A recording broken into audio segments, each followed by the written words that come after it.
Okay, it comes with some little legs. It also comes with a handle. Got the handle itself where the screw goes. You just pop the screws through the hole like so, and then line them up. Give them a few turns. As you can see, that's what it looks like. And then you just hold it tight and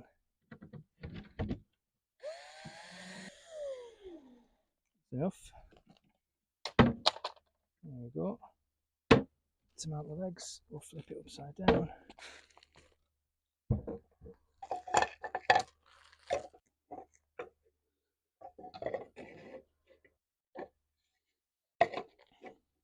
So this one here, the back ones, it's a good idea to just to move it forward, just to allow some space, so you can actually butt the back up against the wall, and the skirting board's not getting in the way.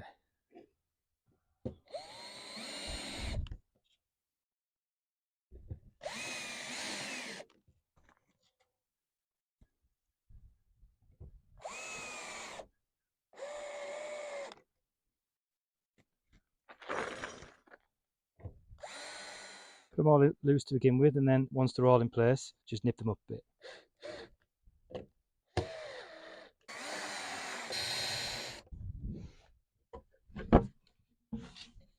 Okay. There she blows. Let's take her inside.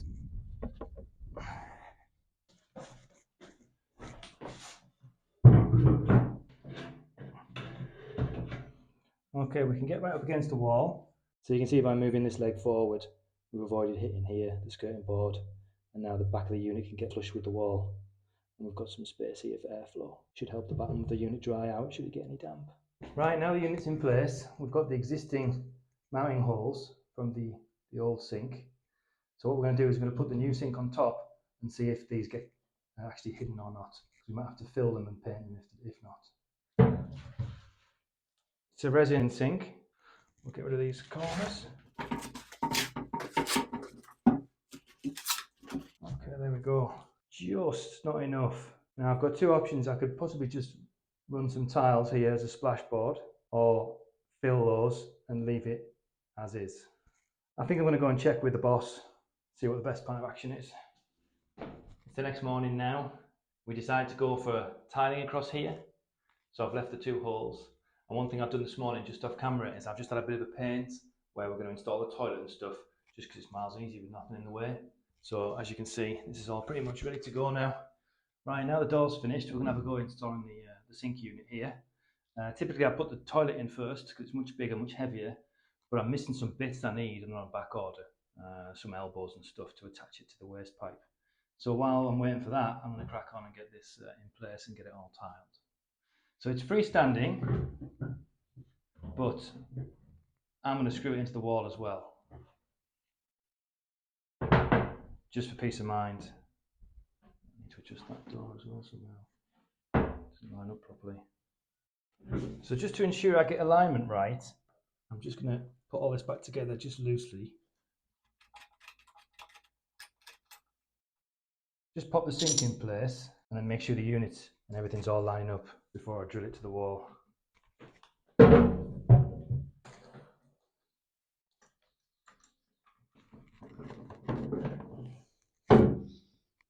Okay, looks pretty good.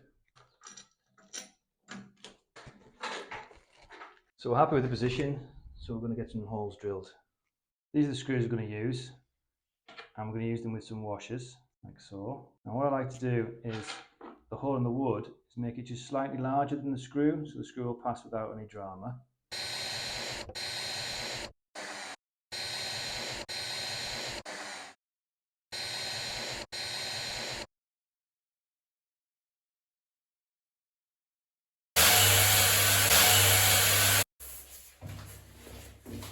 So we'll just move the unit back into place. Pop the roll plugs into the wall. And then get the screw with the washer prepped. Both sides. Line it up. And there we go. Okay, so we've got these screwed in. We've been very careful not to over tighten them, because what we don't want to do is, as it pulls into the wall, bring the front edge of the unit up off the floor and not make it level, because the water won't go down the sink properly.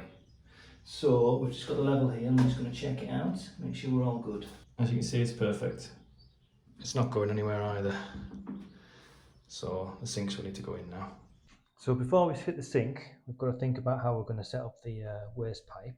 This is fixed, unfortunately, so it can only be pretty much straight on to where the pipe is. We can't have any flexibility. So we need to get it lined up. This pipe just pops in there, and we need to just get it cut to length and then prepped for the glue up. Then we can fit the sink at the same time.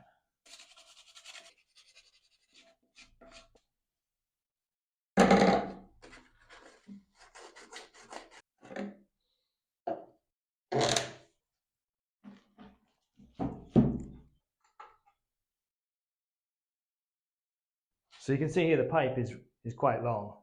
So what I typically do is I do 2 cuts. I cut it down to length just a tad longer than I need, but a more manageable length, and then I do my final cut. So we're going to mark it based on that to about here.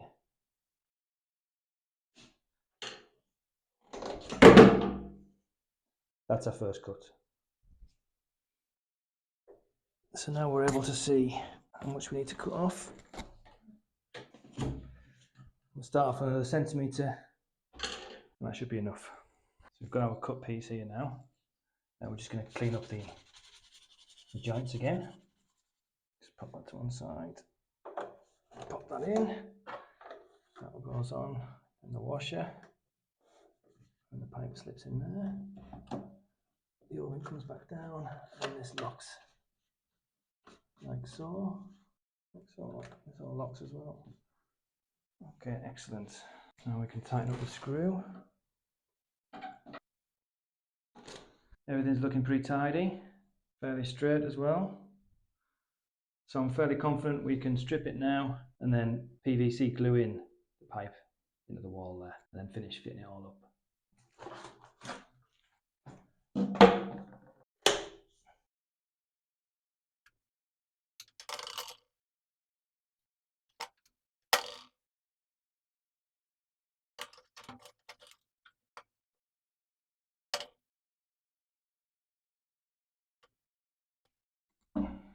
Just double check to make sure the glue's come out 360 degrees the way around to create the seal. That's what you want to be looking for, but just not loads of it, just enough like that. And you can just slowly create a nice finish with your finger. Just remove any excess, just like that. So while we're waiting for that glue to go off, we're going to install the tap and the sink. We get access to the pipe work and stuff without all the waste pipe being in the way. So we'll take advantage now.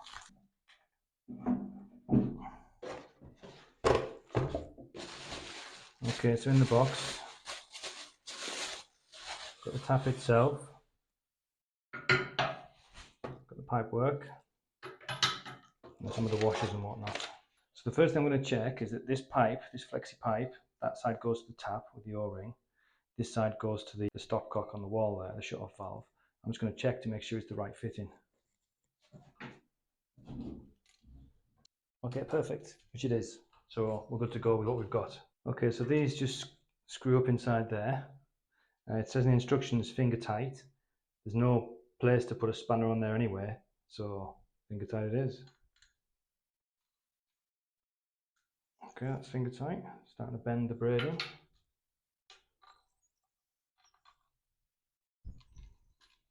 That's finger tight. Almost. Oh yeah, it's twisting. I can't get any more than that. So to fit the tap itself, this sort of finishing piece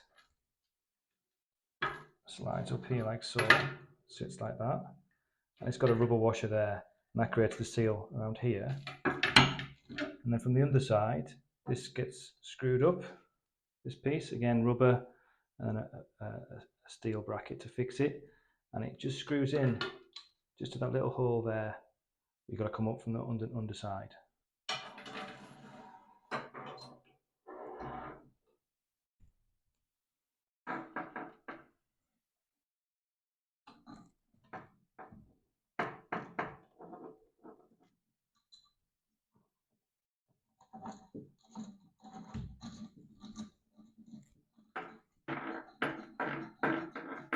you can do that up finger tight. Just double check the alignment of your tap up top, make sure it's where you want it to be. And then the final adjustment, there's a Phillips head on the bottom here. And you can just tighten it up and it starts to bite. There you go, and as it's turning the nut, it tightens up like that. Perfect. So the flexi pipes aren't quite going to make it. So we've got these sort of extender pieces, male and sort of female, O-ring at the end again. And all they're going to do is basically just extend. So they just screw in like so, and just extend the piece. So you can just finger tight them on.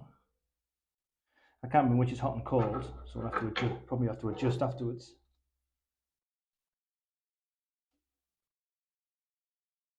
Now what is cool is that this side is a 19mm and this side is a 17mm.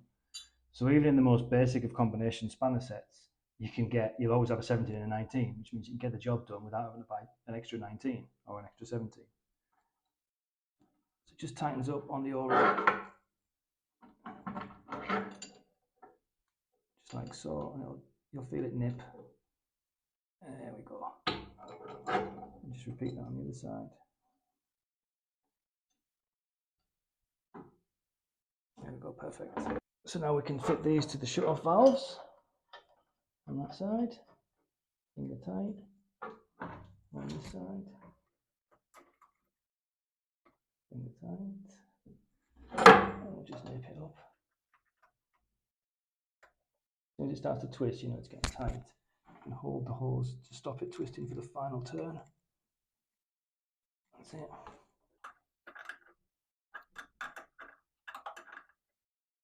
There we go. So now we've got the tap fitted, and the glue's probably gone off now. We can fit the waste pipe, the siphon. So we'll just unscrew this piece, and that just goes on there like so. This goes on, and it's got a cone sort of shape to it. So the cone, the sort of inner side, sits inside there perfectly, like so. And then we can push that on all the way and then bring this back in. And then it's sitting pretty snug, good seal. And then we can just tighten this back up like so. Nice and snug. Get this nice and snug as well. That's that. Got a height difference here, so we can slacken this one off and just bring it up to the top like so. This one, we can nip that up, nip this one down, nice and tight, this one too. Now we can fit it from above, so now we can just line it up like so. So this creates the seal, nice and tight, not too tight, and then just double check underneath again, everything's tight, which it is. Okay, excellent. Okay, that's all that pretty much sorted, installed. The last thing I want to do is just sort this door out because it's not quite level. You can see we've actually got a big gap there, look. You can see just on the corner there. And it closes the closer we get to the hinge. So we're just going to do a quick adjustment on the hinge. So we can make adjustments here. Screwing it in or screwing it out will make a difference to the height. That's pulling it in like so. So you make a few adjustments, and then we close the door. We check it again, and it's actually got worse. So what that means is we need to screw it in the other way. So rather than screwing it out, we're going to screw it in. Like so, that's all the way now.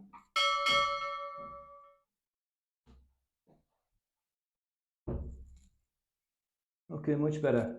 So now I've got the sink all wrapped up. The only thing left to do before we can turn the water back on is just to replace this valve here for the toilet. So we're just going to unscrew it. Just broken up where I did a little bit of repair work on it yesterday. Clear the debris out the hole. Excellent.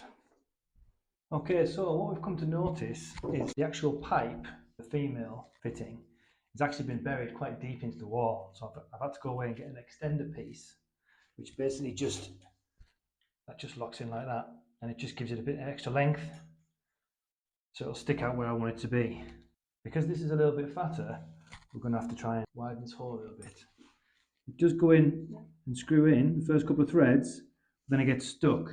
So we just need to take a little bit of the cement away.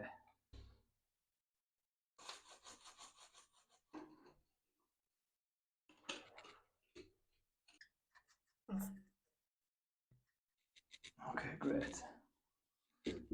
So we'll just do a quick mock-up. This is covered in this blue film. That's designed to sort of hide this, so we'll see how that looks. We might have to do a little bit of filler. We'll see how we're looking.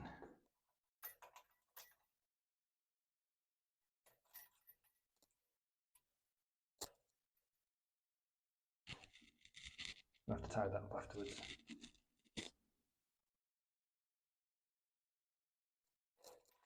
Okay, ready for some Teflon. Right, we're in a position now where we can put some Teflon tape on, and this is one of those great mysteries of the internet, is how to do this properly. I'm not a plumber, nor am I a rocket scientist, but I think it's pretty straightforward, so we're going to have a bash. You can correct me if I'm wrong. This is the PTFE tape for the Teflon. This is 12mm wide. I've got another one here, which is identical, 12mm wide. Right, so this screws into the wall clockwise, as you imagine. So the way you put the tape on has to be in a way that when you turn it clockwise, it actually bites into the Teflon tape as opposed to unscrewing it. Also, the tape can come off the top of the reel or it can come off the bottom, depending again on how you hold it. It's not double-sided or anything, so it doesn't make any difference in terms of the tape.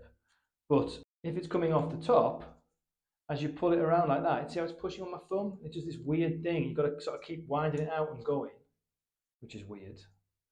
But if you do it off the bottom, then you just wrap and it just comes off like that. Much more control, miles easier to deal with. So based on that, coming off the bottom like that, depends on which way you hold this. Do I hold it that way or do I hold it that way? And as I'm screwing in, I want it to bite, so I'm going to hold it the other way. Or how am I going to do this now? That's it. So as I screw it in,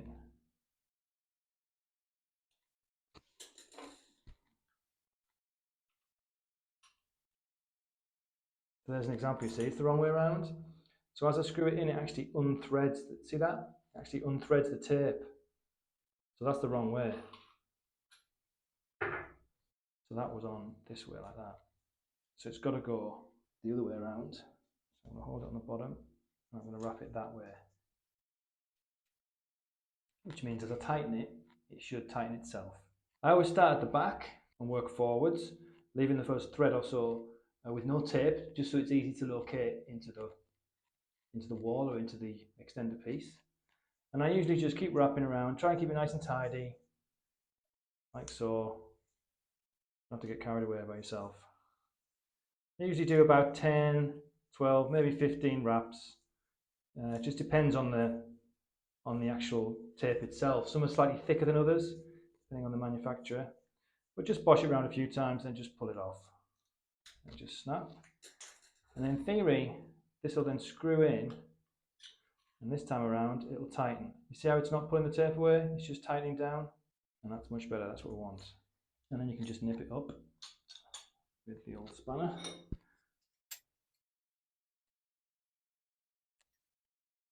Like so.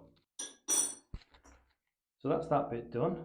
We're going to repeat that for this end now. So again, leading off the bottom, going around this way. Keep control while you get a few turns on. Trying to keep it relatively fat, away from the beginning. Just keep wrapping it around. Okay. Now, if it doesn't work or it leaks, you've not put enough tape on. So you just take it off and have another go. It's that simple. Right, this should then now screw in the wall.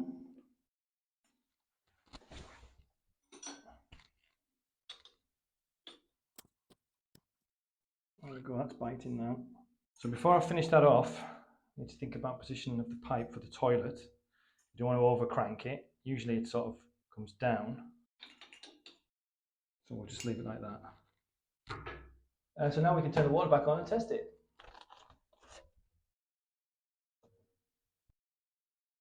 That's the water back on, and it's looking like there's no leakage. You see here, there's no damp, there's no drips. Oh, but there is plenty of pressure. It looks like that's sorted. We can check the sink now. Okay, we've got some good pressure. Let's check underneath. Oh, we've got a little bit of a drip there, so we'll just have to try and nip that up.